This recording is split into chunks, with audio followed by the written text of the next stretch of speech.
Good afternoon, everybody. We're really honored to have so many people here to join with us today, and we certainly will do our best to save as much time as we can for questions. And want to give a shout out to the Tableau Foundation, first and foremost, Neil and Jason and Steve and their team. They've really been the difference. The story you're going to hear now doesn't happen without them and their intervention in our organization's life about 4 years ago. And so we're really excited that that's all culminated, at least in part, with us being here today. So we're really honored to have you all. And we had a day on Monday with other nonprofit organizations, and one of the speakers said, about whether he was giving advice about how to do the conference, and he said, should you leave workshops in the middle? Is that rude? And he was very clear that, like, if what we're saying isn't for you, please don't feel bad about getting right up and go and find something that is. We will not judge you, and it is your job to judge whether this is helpful and beneficial to you. So please, at any time, if you're like, ooh, that wasn't what I thought it was, please don't hesitate to go find another session, and we'll be totally understanding of that. My name's Sasha. I'm the Chief Program Officer at Equal Opportunity Schools. Have been at Equal Opportunity Schools just starting my 6th year.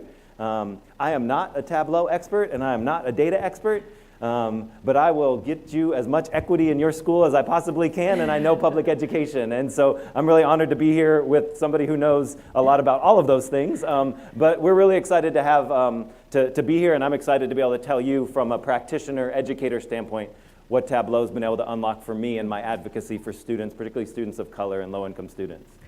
I'm Jessica Paulson. I'm our Director of Reporting and Analytics at Equal Opportunity Schools. Like Sasha, I've been with the organization since 2013-14 school year, so going on my 6th year as well. I don't know education as well as Sasha does, but I do know data, and love that I'm at an organization that champions and uses data proactively to create change. So I'm excited to share our story with you. Yeah. So we're going to jump in. We want to talk about 4 things. So this would be your first chance to be like, oh my God, that's not what I want.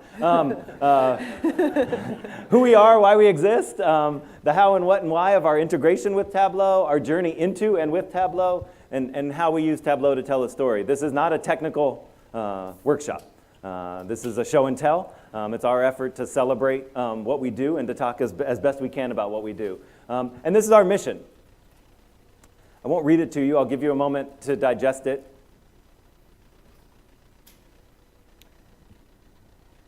One of the things that we feel really strongly about is that equity in education, equity in our country is not just a matter of information.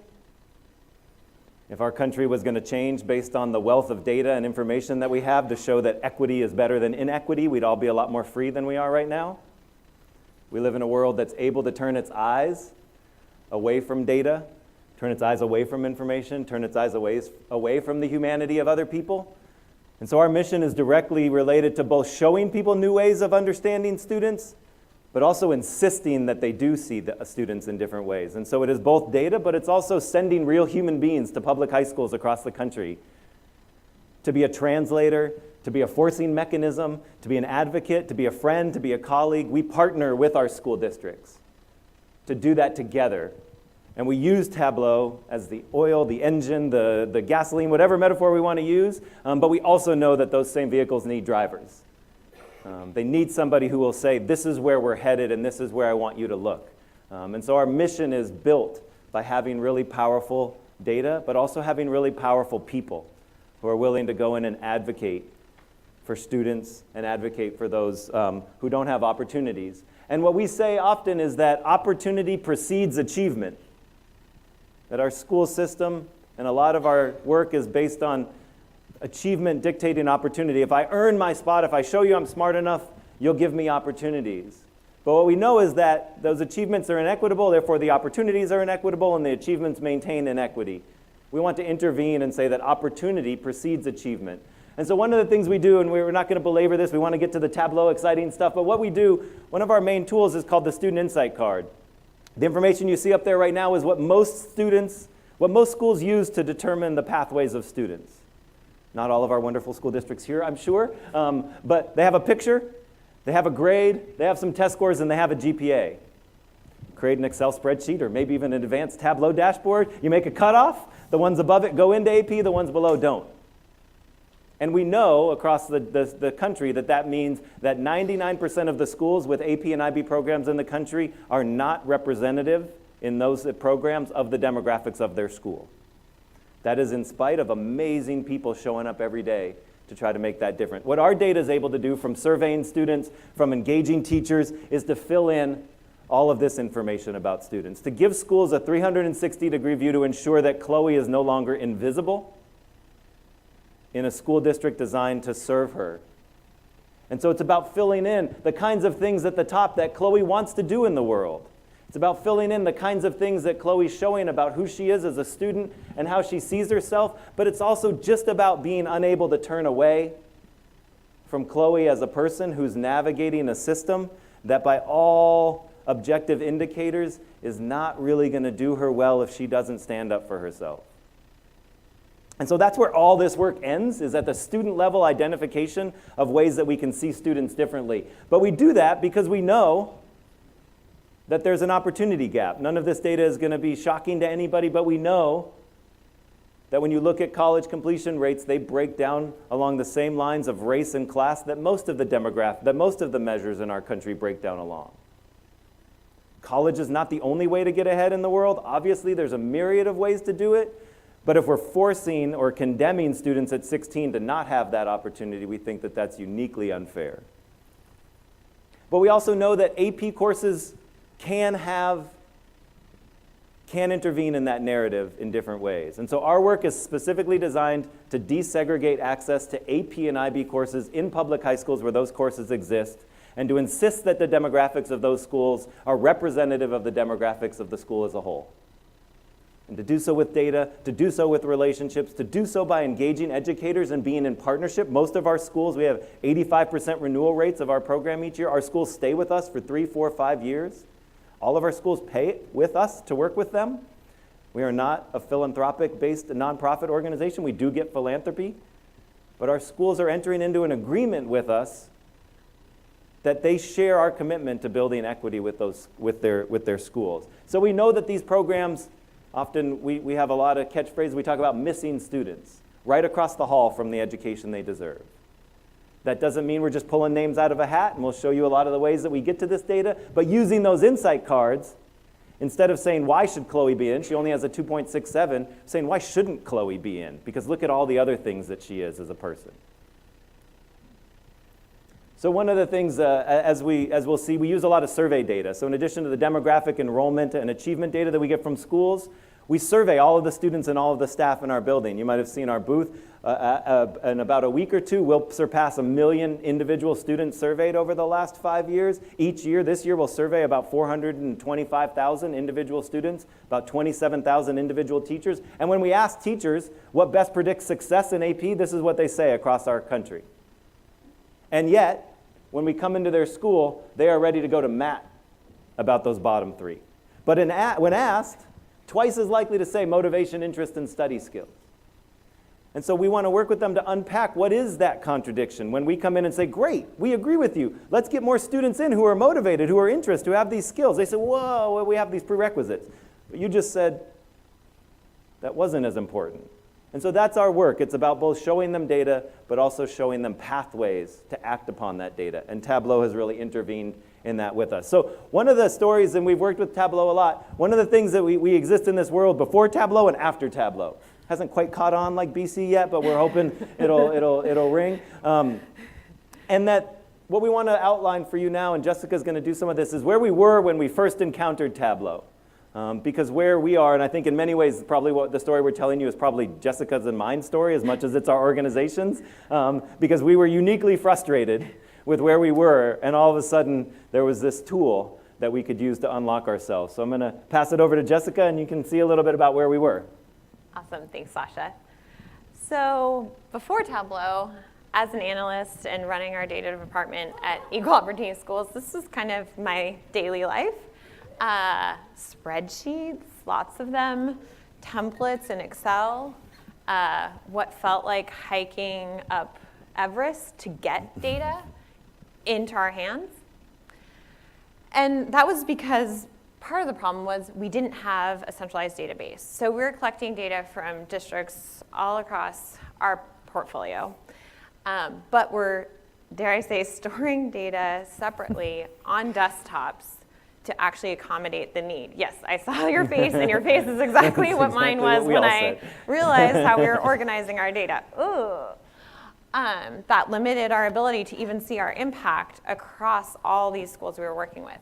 And when we started, we were working with 40 schools. So at the time, we were kind of like a boutique consulting firm, right? So we could get away with customizing these needs, cleaning the data ourselves, operating in those individual Excel files. And we also had all of our reports done in formulas through this amazing Excel template that was created where we'd copy and paste data in and all the formulas would run. Cross your fingers, it doesn't crash. And that's how we produced our reports, very time intensive. And we had 5 analysts working on that for 40 schools. We were at least smart enough to know that that was not sustainable for how we wanted to grow and the scale of the problem that we were trying to achieve. So now I like to report that after Tableau, we have a centralized database. We also have an online application where schools can upload their data securely. We have an API with Qualtrics, so our data automatically comes in and is refreshed in real time for our schools so they can actually see what's happening and how they're completing their surveys and progressing. We also use Salesforce and the Tableau data connector there so that we can monitor how our partnerships are progressing through the data collection phases. We now work in 350 schools, and we have 6 analysts doing that work. So clearly, our goal was to get to a place where we could achieve this. I think the great thing about our organization is we've always championed data and always required it as milestones through our partnership. But as someone on the data side, it makes you really nervous when you start seeing scaling and say, how are we going to deliver all these products that we want to get in the hands of our customers if we don't have the infrastructure to do that? And so Tableau really released our ability to actually create that reality. We also use Tableau Server to have internal access to data. So our online application has embedded Tableau dashboards that allow our clients to access their own charts, their own metrics, play around with the data themselves, explore it for themselves. But we also have Tableau Server to help our internal folks when they get a question out in the field and they don't know the answer, or they need data to back up some other question that might arise. They have the ability to log on and pull up a dashboard in real time for our clients and answer those questions.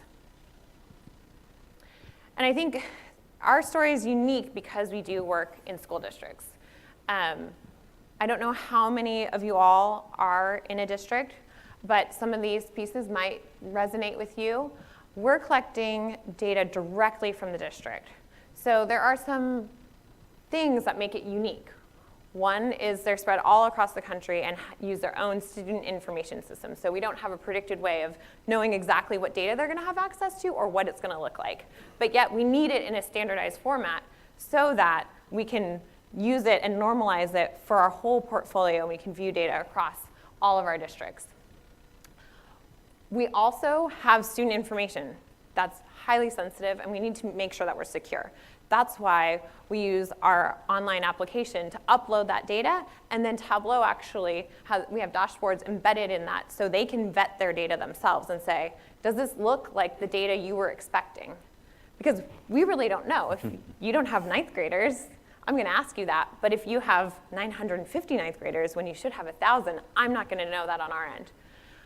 We also have, we're asking people who have a million other things to be doing with their day rather than give us data, right? So we need to make sure that it's quick, it's fast, it's simple, and clear.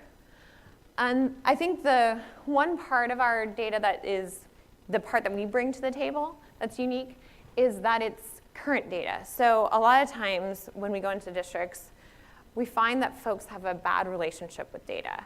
And I think some of what I've experienced is that post-mortem effect. So as a school principal, I find out a year later what my grades looked like, or what the dropout rate was, or what something that maybe I could have done something about in real time if I had known this was going on. And so we work really hard to make sure that all of our data is actionable. So we're not going to tell you 10% of your students dropped out of AP. We're going to tell you 10% of your students dropped out of AP. Here's a look at the demographics behind the students who dropped out, and here's a list of the kids who dropped out. Now go talk to them and understand what happened here. Is it a certain class? Is it a certain teacher? Is it a certain schedule? Is it that you felt intimidated? And we can actually do something to change that. So this is a kind of scarring activity for me, actually, to look back at where we were and where we are now. But I think it helps illustrate some of the things that Tableau is able to help us achieve in terms of having actionable data. So this is an example of a spreadsheet I used to update. Clearly, it's really fancy, has the red outlines of where you enter the data, very helpful. Draw your attention. Lots of formulas. If you want to work it backwards, good luck. But this would take a full-time analyst time to update, copy and paste data, right for human error. It's static, right? It lives in the spreadsheet only. Put it in a PowerPoint, good to go, right? So this is kind of what many of our schools experienced, a PowerPoint static presentation that showed them where they were. And I think we achieved a lot doing that, which is great. But we also knew this isn't the relationship we want to create with data. So now, on our online portal, you can actually access your metrics through our Tableau integrated dashboards. You can interact with it, change your goals, adjust that to see what would it look like if I wanted to get my students to 100% participation. What are we talking about? Or if I see a decrease, what would that mean for my population? This is a slide that spoke out to me because getting data in the hands of our district sometimes felt like pushing a motorcycle up a mountain. This is how we used to deliver our capacity analysis in this really lovely crosstab, highlighted by hand in an email, right? So getting your data over email, here's a summary. This is what your classes look like in terms of enrollments. Now we have an online Tableau integration where you can actually experience your enrollments and adjust your class sizes so you can see where are students enrolling, but also if I wanted to add more students to a classroom, do I have space? Are there classes where we should be expanding because it's very popular? Are there spaces where we actually have seats available and we should be looking for students who can fit in those seats? We also help folks understand what classes are especially popular for our first-time takers. So where do we want to grow our program? Where do we need to reach out to staff in terms of where we want to grow our AP courses or IB courses?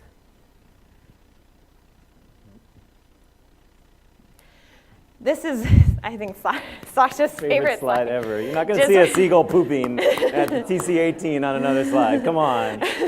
That's worth it just alone, price of admission. So I like to think of this more as literally a data dump in your inbox.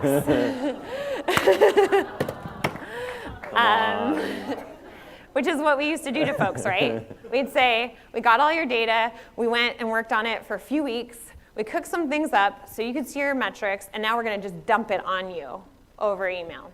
I think Sasha's favorite line in here is from our analyst, here you go, man. Here you go, man. 9 Excel spreadsheets. Good luck. Now on our online portal with Tableau integration, we can actually monitor how we're progressing towards adding more students to AP. We can track participation trends over time. We can look at how many more students are added to the program, and clients can see it as soon as the data is persisted in our portal. This chart gets updated and they can react in the springtime when students are actually sitting in the classroom choosing those courses, we can update their data and say, hey, great job. You've added 15% increase in participation. Or, hey, I think we need to do a little work here. And be responsive to what we're seeing in the data. And I think just going back one slide, I think from a person who manages our team of consultants, this data is updated every 2 weeks for our schools. And so we've given them a list of students that we're targeting for enrollment.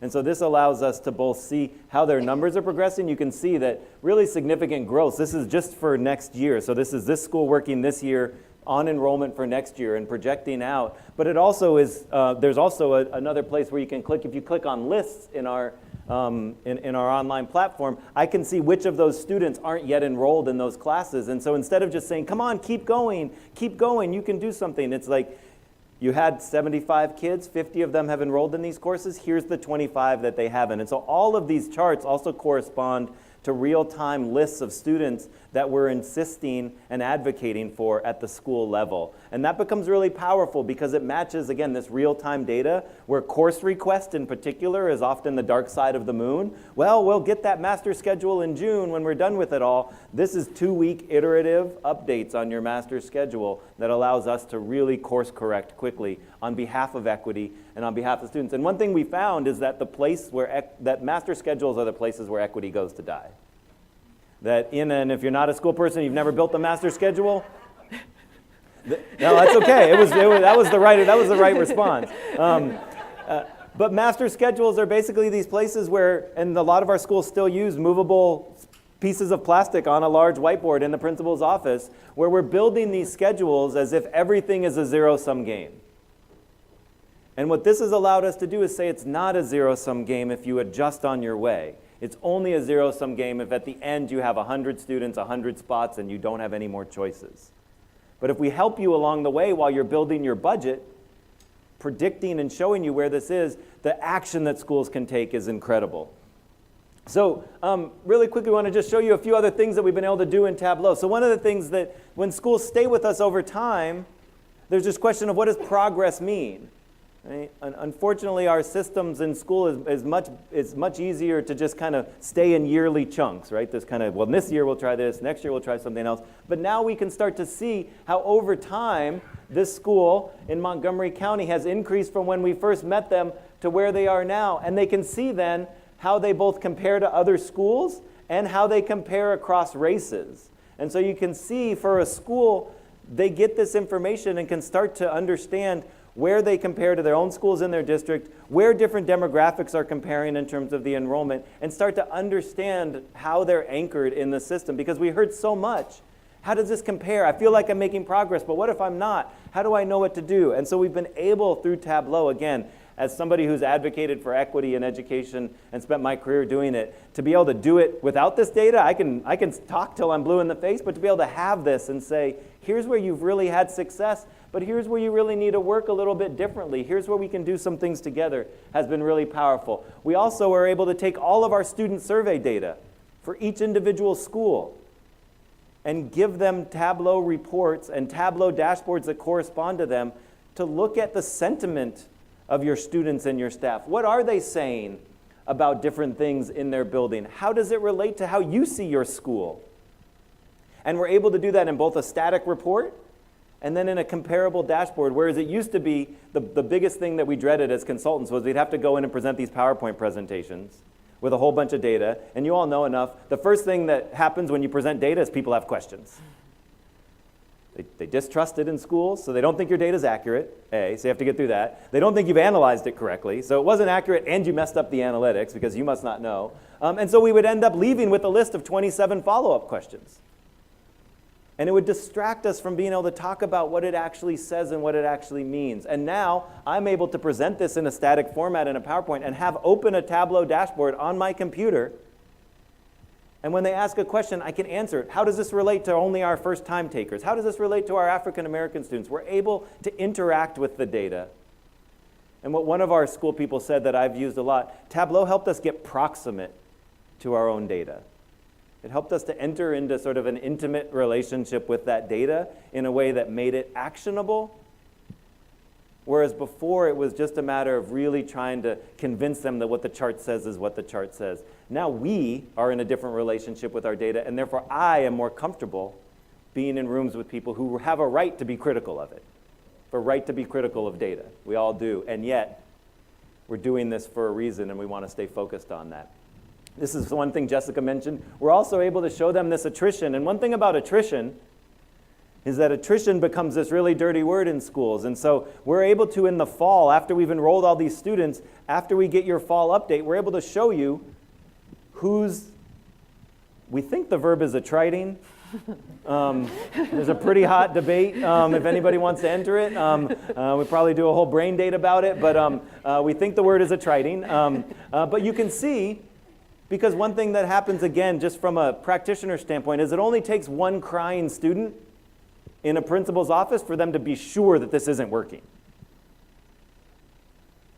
And if you have 3 or you have 5 crying students, all of a sudden, like, EOS does not know what they're doing. They keep putting unprepared kids in our AP classes. Because one thing we are doing is taking kids who would not normally get identified and identifying them and enrolling. Some of them struggle. AP is hard. And yet, 75% of the students that we end up identifying pass their AP class. Those that don't, often don't for very good reasons. Some of them don't make it. But what we see is that in a school where we add students, the pass rates, the percentage passing, and the average GPA stays stable to where it was before we added your students. This is not going to unlock. We're not saying this is going to make your school different, but our students will do just as well as the students you had already. But this allows us to dive deeply into that. It also allows us at the semester to have real-time grade analysis by race, by grade, by demographics, to be able to show them how at the end of a first semester your students are doing. And we can tell you who those students are, and we can look at it by subject matter. We can look at it also for test scores at the end of the year. So we're able to create from stem to stern, from diagnosing your equity gap through kids passing the AP test. We have dashboards that cover that entire arc that are disaggregated by race and income, by experience level in class, and allow us to both be advocates, but also be really clear in what the data says and who the data is talking about. And then we'll get to some questions here in just a minute, but we also are then able, as somebody who leads a department, to turn all of that data internally. So this is a dashboard of my team's meetings, the 1,013 meetings that my team had with school leaders last year, tracked across a Tableau dashboard that I can disaggregate by the partnership director, by the school district, by the type of meeting that it was, by the person that attended. And so we're able to interact with it in ways that allow us to have a real-time pulse on what our team is doing. Because I used to joke when the person that hired me would ask me how it's going. I would say it's going awesome, because I'm the only person I've ever seen do my job, because there weren't very many of us. And so they were just sending us out and be like, good luck, it's going to be awesome, here's your PowerPoint. And now we're able to really see, for our supervisors, you need to check in with Sasha about this meeting, because his entire meetings last week were rated as poor. That should raise a flag for somebody. We're taking this seriously. And then we also have aggregate dashboards across our entire portfolio, where now as a leader, I can click across all of these tops. I can interact with it on the right-hand side about where schools are, so I can create real-time reports for my boss, which literally used to take us 4 months. If I had to get a report from my boss that says, how are we doing across our portfolio? Be like, well, let me tell you how I think we're doing across our portfolio. And I can be convincing, but I'm not that convincing. And so now we're able to, at real time, just last week we did a presentation with San Diego School District, and I was able to update the charts for our presentation the night before, which literally for an organization that's about 6 years old was unheard of before we worked with Tableau. The ability to do the real-time checking on our own progress, and to then organize our own staff in ways that required us to be more proximate to our data, has made us significantly better advocates for equity than we ever were before. And so you can see we can start to really look in and see how schools are doing and how they're interacting across different demographics, how they're, even in their own district, how many students they're adding on a single year, and we can now see that year over year and school over school. So there's a couple of learnings that we want to highlight. As I mentioned, Tableau really allowed us to become proximate to our data, really put us in connection to it in a way, whereas before it was like, well, our analysts go and do something and we trust them, but we don't know what it is. and we don't know how to ask follow-up questions, and we're not sure. We used to have this joke, is that real data? Because we just never quite knew, and the minute you show data to somebody, especially if it's theirs, one thing that we've learned is if we're getting your data from you and we're overlaying survey data on it, it really is yours, and people care a lot about their own data. This is not something to be played with. People really take it heart, and school people in particular have been beat over the head with data for so long that if we don't have our own relationship to their data, if I can't say, here's what I'm noticing in your data, then it all of a sudden feels like I'm just coming in with a sledgehammer going, aha, told you so. And so that proximity is something that I cannot underscore enough. It really unlocked this willingness to ask questions about and from our data. It frees us up to ask questions about our own relationship to the data in ways that we never would have before. It provided a blueprint for interactivity. Prior to this, the interactivity was really in long-form meetings, where I would have to come back with my big list, talk to my analyst, compare to her big list. Then we would go back and she would go do some more calculations. We'd come back together, and it sort of created the interactiveness was something that I hated. I didn't want to do it. I wanted answers. I wanted something that I could take back. And so that interactiveness that Tableau unlocked for us, that I can now interact with our dashboards, is really remarkable. And then it provided this iterative sandbox that no longer do we feel like our data is our data is our data. We have a team of people who are always trying to create new dashboards, new views, improving what we have, whereas before it would just be improving PowerPoint slides. And PowerPoint's a wonderful tool. I'm sure they have great conferences too, but it does not evoke in people a sense that something is possible. It invokes this feeling that I'm being told something. And as data becomes ubiquitous, we heard a lot about ubiquity yesterday, and I think one of the things we've learned about equity is that as data becomes ubiquitous, it can also become cheap. And the minute our data becomes cheap about students of color, about low-income students, about inequity in schools, our actions can be cheapened. Because on the other side of ubiquity is obsolescence, and I don't think we want to get there. And so really being thoughtful for us about what does it mean to have so much data? Schools have so much amazing data. And really in many ways, and we have some school people in the room who might want to work with us in the future, so this might not be the best thing. All we're doing is showing you back your data in ways that you could probably do on your own. We just are a few steps ahead. You'll probably catch up to us. We have some people here, Bo from Madison, if anybody wants to catch up with us quickly. Bo will show you how to do it probably by the end of the day. But the reality is that what we're doing is taking data and reshaping it and reformatting it, and then we're adding a human component by sending experts to your schools and sending experts to our school partners to really try to unlock it and to be better. So we do want to spend a lot of time answering questions. We have plenty of other things we could show, but our sense was that people came here to learn some specific things, and we have some of our Tableau folks in the room. If you have technical questions, give a shout out to Matt and Drew in particular, who build a lot of these. You guys want to raise your hand? Matt and Drew build most of this stuff with Jessica's team. Elizabeth, who's here, gathers all the data with her team. So, and Mustafa is one of our partnership directors who's here as well. And then again, I mentioned Bo, but Bo's an amazing Tableau person from Madison. So again, if you want to learn how to do all this without equal opportunity schools, I don't know what he charges, but it's pretty powerful.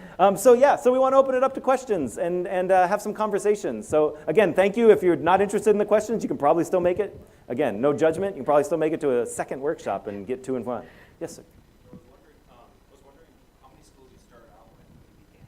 Yeah. Schools, and if it's increased by a lot, has Tableau helped scale? Yeah, it's a great question. So the question was about how many we started with. So when Jessica and I were hired in the summer of 2013, we had contracts to work in 35 schools.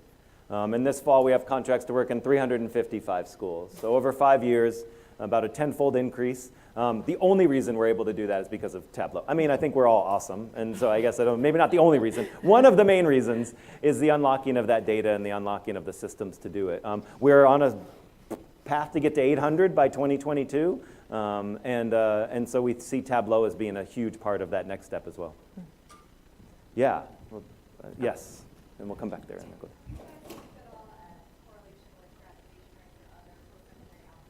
Yeah, that's a great question. The question was about graduation rates or post-secondary outcomes. We do use and have our schools try to use the National Student Clearinghouse data, which is kind of the barometer of that. It's poor at best, I would say, and doesn't really provide very good insights. We've struggled a lot. And to be really honest, and I don't know, other school people in here may have a different view, most of our schools are not incentivized to think much about college going rates. Their accountability ends at graduation, and though we all want to be globally minded about where kids are ending up, we don't really find that it's as big a deal. So we've struggled to do that. We'd like to do it more. Graduation rates, every graduation rate chart goes this way, and everybody seems like it's okay. But we have struggled with how to track 2-year college going, 4-year college going. We think it's working. We certainly have stories of individual students, but the actual data to overlay on that, if anybody has suggestions or wants to build something other than the National Student Clearinghouse, we're all in. So there was a question in the back, and then up here, and then we'll... There was one up here, too. Yes. Did you have a question? Yes. Yeah. Yeah.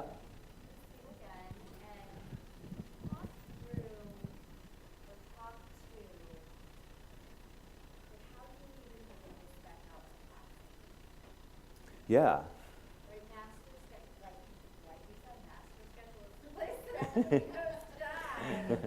Yeah. Yeah. Yeah. And this isn't a master scheduling tool, but it is a visibility into the process. Do you want to talk a little bit about how Yeah, we've sort it's of definitely a defined some of that? question our partners have asked us, and I think a lot of folks do try and use this tool to do their master scheduling. For us, it's really, we try and center all of our tools around equity and our mission to get students into these courses. So we really use this to help understand what courses are popular with the students that we'll be outreaching to and talking to. We also gather data about what the students are interested in. So even just knowing areas that kids are thinking about can help us align this a little bit better. We also help schools think about their internal capacity with their teaching staff and where they're able to grow. And we actually ask on our staff survey, would you be interested in being an AP or IB teacher? So that we can start to build that pipeline of staff. I think for this tool, we have the ability to look at what it looks like in terms of class size and where you have room, but we also have talked through with clients about this is a popular class with your first-time takers. If you want to grow your program, we need to grow capacity here. So we know we're going to grow by 15, 20%. Let's add a section because that would be about the right amount to grow. Mm-hmm. And I think the other thing to maybe highlight is that a lot of what we've tried to do is build capacity by eliminating excuses. And I know that's not quite the technical answer to this, but one of the things we first heard when we went in was, well, there's no room. It's full. And one of the things we've been able to look at is with this sliding scale, and we do have a demo of this down at our booth. Shout out Tableau Foundation. But schools can adjust it to see where class sizes are overrun and where they're not. And it allows us to have a little bit more of a sense of giving them things to look for in building the master schedule versus having to do that for them. I would personally love for this to turn into a master schedule builder, but I understand that's a slight bit more complicated. So it's really about understanding that I appreciate the laughter about master scheduling, and that's like the best audience ever. But it's really about framing it. I think what Jessica said, that so much of what's framed in schools is framed as sort of being objective and depersonalized from students. And by centering it on the experiences and courses for underrepresented students, it gives schools a different lens. To say, instead of, is it full with the kids I want in that class? And that doesn't mean other people should be kicked out, but it does allow us to say a bit more aggressively, these are the students you hired us to focus on. We're not going to let up until you focused on them. And so that is sort of a way that I think we've tried to shift it from being just a question of a quantification or of a formula to one about really whose viewpoint are we centering our decisions on and how. Another aspect of that is also we look at who is only taking one AP course, right? So we know a lot of schools, the trend has been that kids are taking 5, 6 AP courses. Those are not the students we're talking about here, right? We're talking about the kid who, this is their first time, they want to try one, and we want to make sure that they can stay in that course and it doesn't get cut in master scheduling. So we actually look at that data to say, these are your courses that are most popular, but students are only taking one class. So let's make sure that we preserve those sections to ensure they have that opportunity. Over here, yes. Yeah. The question was how we identify students. And And so I think there's really four main sources that we use in building these insight cards with. So one is traditional achievement data, so we get GPA and test scores. We then survey the students, and the survey that we've crafted uses research-oriented questions about learning mindsets, about readiness for rigor, about growth mindset, about some of these things that, at least organically, are shown to lead to higher rates. We also get some open responses, and then one of the important things is that all of the students identify a trusted adult that they already have a relationship with in the building. So one of the things we're able to do then is say, for every student that identifies Sasha, Sasha gets a list of those kids, and the job of Sasha is to go find them and talk to them. So our goal is by the time you sit down with your guidance counselor, you go, okay, I get it. You guys want me to take an AP class, like I'm in. Versus relying on the 400-to-1 speed dating of guidance counselors in which they have to make significant decisions about academic trajectories without often enough time or capacity to know. So these are so we use the traditional readiness indicators of test scores and GPA, but we're also able, the stars indicate that Chloe is scoring on those tests at or above the bottom 25% of current AP students in her building. So it's not just saying, well, Chloe seems like she's smart. It's saying she's already succeeding at a level commensurate with the kids that are passing your AP class. And so we're able to take all those things in our online system, which we don't have a lot of pictures of, but this, just so you can see it one more time. In that, the list tab, filterable and sortable by demographics, by achievement, by growth mindset, we're able to then do a quick analysis and identify a group of students that we think is demonstrating a level of readiness. And then the goal is to do outreach to them. We're not saying everybody, just because we found them, should automatically go into a class. We then have an outreach and advocacy phase in which they're invited to assemblies, they get letter homes from their parents, they meet with their trusted adult. So it's about engaging the school in a conversation, and I often say you will always know your students better than our data, and yet our data will show you something about them that you didn't know. And so it's the engagement in that versus just saying, well, we identified Sasha, he must be ready.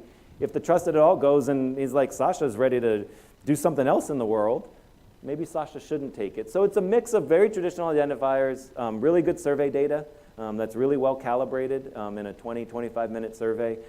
Teacher recommendations is another thing we use. So all of our staff gets a list of every student in their class in the fall who's not taking an AP class, and they're asked to go through and check which one after 8 weeks is demonstrating potential. So combining all those things, again, is not super complicated amount of information, but it's information that is rarely combined into a single place, and certainly not as accessible as our online system makes it.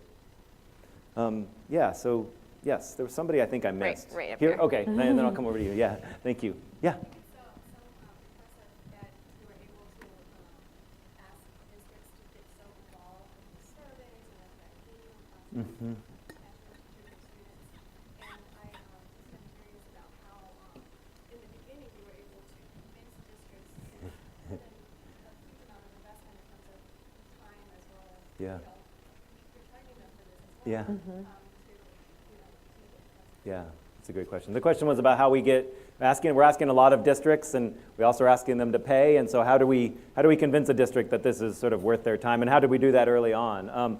I mean, I think there's a couple things, and I know Jessica may have some different, I mean, one of the things, maybe unnecessary comments on our public education system, but the one good thing that the No Child Left Behind law that was passed in the Bush administration did is it mandated disaggregated reporting of achievement and outcome data, which is about the time that we started. And so our ability to do some of the disaggregations that schools were not yet willing to do or not yet able to do was, I think, an important entry point into saying, we can help you find students. So just from where the landscape was, I think that helped us a lot. But I think one of the things that we've been able to do is also match up really powerful experts. So we will be there along the way. We project manage. We keep you on track. It's not as much work as it sounds in the way that we've been able to set it up. And the fact that all of our partnership directors are former principals, teachers, directors of equity means that the translation is there already and we know how to relate. So we have some tricks that we've tried, but I think what we've tapped into is that people get excited about the idea of solving for equity at the highest levels rather than dealing with the basement level indicators. So much of the conversation about equity is how to keep kids from dropping out, how to keep them from fighting, how to keep the discipline rates, which is not inspiring. It's important, but not inspiring. And so by flipping that and saying, we have a tool that can help you find a group of students who will pass at a pretty significant rate, districts have been really excited about it. It is cheap. We do not charge a lot for what they get. I think they've basically, got their money's worth by the time they finish 100 kids surveying. But it's important for us that relationship be there.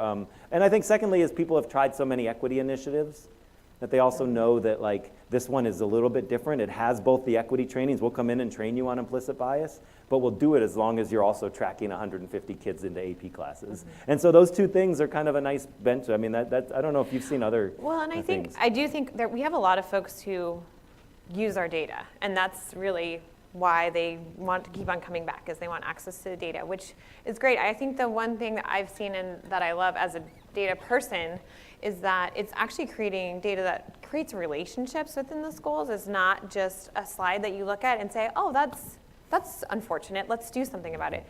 No, let's go talk to that student, and I know that student's name, I know where they are, and I know what they said was their actual barrier.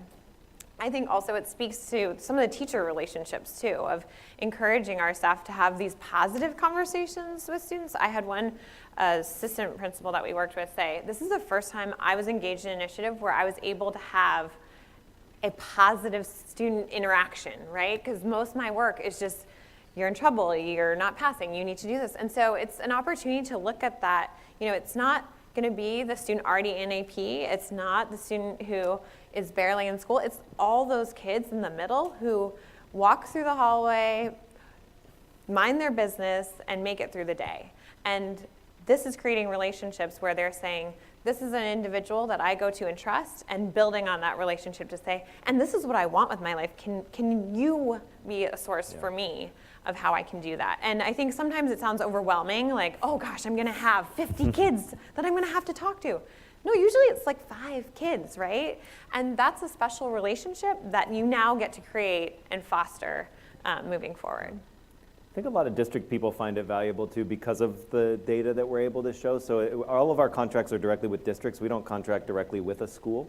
So your district has to invite us in. And I think for a superintendent or an assistant superintendent, even of a small district, the ability to have a finger on the pulse and to have somebody who's also helping to do that with this level of visualization has been something that people have expressed to be really valuable, where in the past they've kind of had to rely on report backs from the person they're holding accountable. And that often, as we all know, sometimes we tell our boss what we think we want them to hear versus what's actually happening. And so not that we shatter anybody's view or anybody's authority, but the ability we have to kind of show them things along the way, we've had superintendents in particular say is really valuable. Yes, here, and then we'll come back around. Thank you all for these questions. And again, as people have, please. It's a bit of a dumb question. I doubt it. I need some context. Okay. I don't know what AP and IB mean. Oh, man. I'm sorry.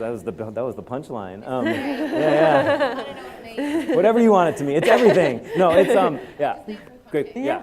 So AP stands for Advanced Placement, and IB stands for International Baccalaureate, and they are the two sort of most well-respected, although there's other programs, college-aligned, test-assessed, rigorous courses that are available in public high schools. I was wondering why I wanted to get kids into these Yes. programs, and now Yes. Thank So they tend to be, they were created, Anyway, so without too much history. So that's what they are. They're advanced courses in public high schools that are available for students to take.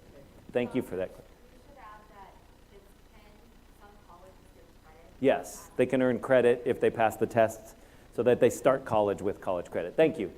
Yeah. I actually have 2 questions. The first being is, since you are contracting with districts, how are you maintaining the integrity of your metrics across different districts? Yeah. You're obviously comparing. Yeah. Yeah, That's a great question. yeah, that's a great question. So we do have really stringent requirements in terms of what data we collect from them. We always want our schools to be able to recreate the metrics we're holding them to. So we use their demographic information they provide us. We collect free and reduced lunch data, which is obviously can be fraught with issues there. But we've been lucky that schools trust us and we're able to do that. So we use we use the same stuff as other districts as we do your own district, right? So we're not taking data or survey data and comparing it in that way for metric purposes. And then my second question is, have you guys done any comparability studies of like students that are in your program versus those that are not, to see if taking time away from them being in the classroom, like surveys and all of this, is affecting anything? We haven't. I mean, the time away factor is I mean, the surveys are 25 minutes, and the engagements with an assembly or other things tends to be pretty minimal. So we haven't done, I mean, the real answer is no, but our sense from the schools, even though missing any class can be a big deal, it's relative, and so we haven't found that to be a huge barrier. Yeah, it's a great question. Yes, over there, and then we'll come back around this way. Yes, please. I want to thank you for presenting, you inspired me. So Awesome. I'm a college professor and I study math. I study where the pipeline starts. Yes. I have a bunch of females that all get placed in remedial math. Yes. Yep. Yes. So I make my own dashboards. I live in Seattle though, so I can go down to Tableau and I use. Awesome. Pound on the door, yeah. What inspired me is all of a sudden, I don't know why I didn't realize this before, we could find the leak in the pipeline if I could get some schools that I work with, some K-12 schools that do the same thing. Yeah. You figure out where the leak is. Yeah. Yeah, Yep. absolutely. Yeah, definitely. Yeah, Thank you. Yeah. thank you If for there's anything sharing. we can do to help, we're just embarking on a large STEM equity program in the Bay Area with 75 high schools, and I with would say find some college professors that are looking for tenure and publications and I wonder where I could find a college professor focused on this issue. Let me see. I'll look around. In Seattle too. We're just down the street from Tableau, so come find us. See, I was going this way. Yeah, over there. Okay. Yes. How are you managing all of the legal commitments across all of these different districts? And are you only giving permission to higher level, such as principal, or are you going down to the teacher level? That's a great Yeah, that's an question. awesome So question. we, on our online application, we do have really strict permissions. So typically, school leaders are the only ones who view the actual metrics and reports that we give out. They then are allowed to say who in their team is able to see those things, and with their permission, we then share it. We do also have staff level permissions, so that when a staff member, if they want to outreach to students, they can actually log on, and if they have assigned kids to them, they will see the student insight cards for those kids, and they can report those interactions right there. But they won't see the reporting or get distracted by the uploads or anything like that, because obviously the data security piece is really important to us. For Tableau Server, we actually just keep that internal so that we can control the content and how it is fed to our clients. On the online portal, we kind of have permissions about when things are released so that our folks who work in the schools are able to control the narrative, but we do want to make sure that everyone has access to everything at some point in time. But just sometimes they're going out to the schools and they want to have that conversation before they actually put the data in front of people. But that's a great question. Yeah. Yes.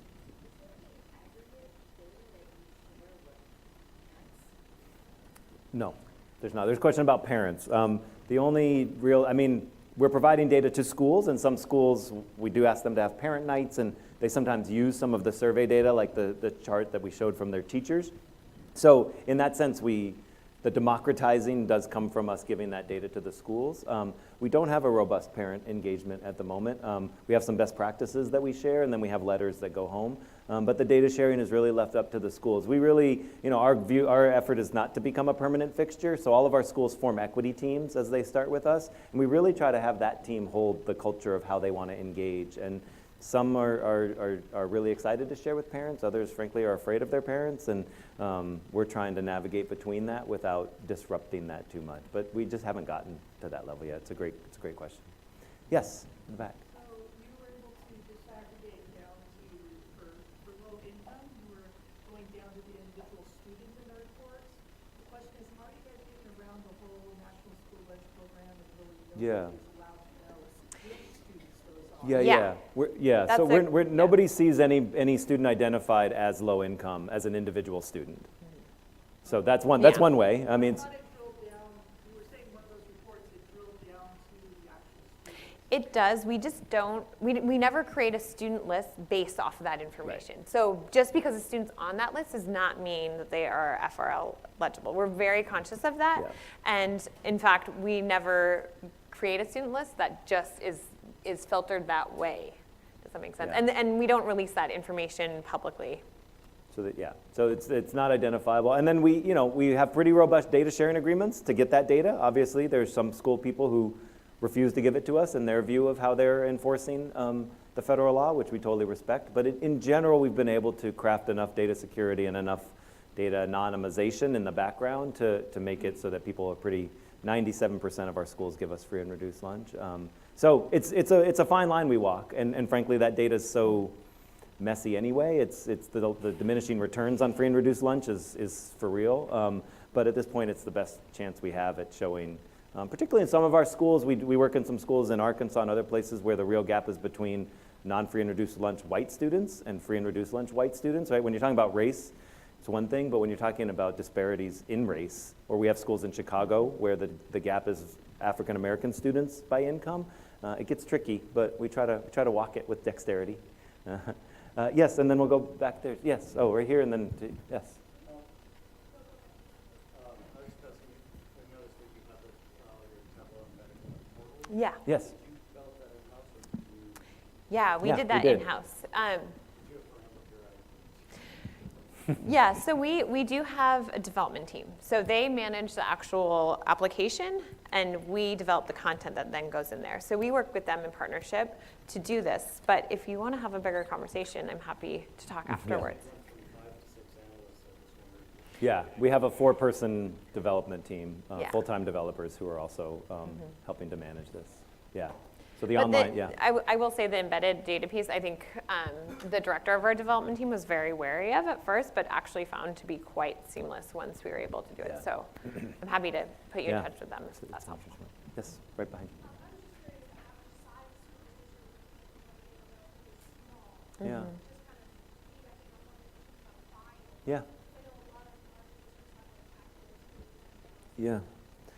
Yeah, you know, I think I would have expected the answer to be different. We work in New York City, San Diego, Montgomery County, Prince George County. I mean, we work in 7 of the largest 15 school districts in the country, and then we work in Paducah, Kentucky, which is a 1 high school district.